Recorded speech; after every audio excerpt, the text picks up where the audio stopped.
Hello বন্ধুরা, আজকে আমি তোমাদেরকে ঘিয়ের রেসিপি বানিয়ে দেখাবো। চলো কি করে বানাচ্ছি দেখতে থাকো।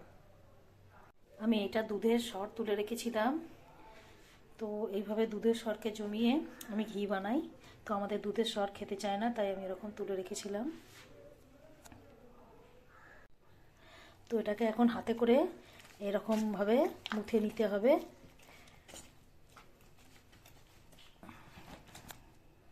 দেখো, আমি এটা প্রায় 20 মিনিট মতো এইরকমভাবে মুথে নিলাম। তারপরে এই যে যখন ছানা ছানা মতো হয়ে আসবে না, তখন একটুখানি করে এরকম জল আঁচড়া দেবে। জল আঁচড়া দিলেই না এটা আলাদা হতে আরম্ভ করে দেবে। এই যে দেখো, এই যে জলটা আলাদা হয়ে যাবে এর থেকে। আর এটা এরকম এইভাবে এরকম ডালা করে করে তারপরে তুলে নেবে। তো এইটা হয়েছে আমার। আর এখানে এটা ঘোল বেরিয়েছে, এই যে এক কৌটো। তো এবার এটা গ্যাসটা জেলে বসিয়ে দিতে হবে। এটা ফুটে ফুটে কড়াই দিতেই এটা গলতে শুরু করে দেবে।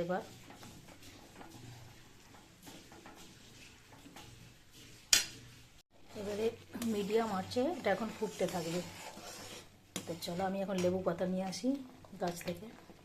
একটু লেবু পাতা দিতে হয় যখন একটু হয়ে হয়ে মতো আসবে অর্ধেকটা, তারপরে লেবু পাতাটা দিতে হয়।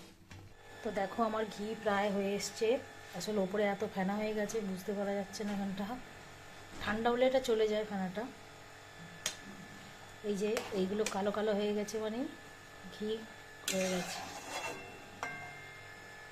রাত্রিরে আর ভিডিওটা করা হয়নি। তো দেখো, ফাইনালি আমার প্রায় 1 কিলোর কাছাকাছি ঘি হয়েছে। মাপলে হয়তো 1 কিলো হয়ে যাবে।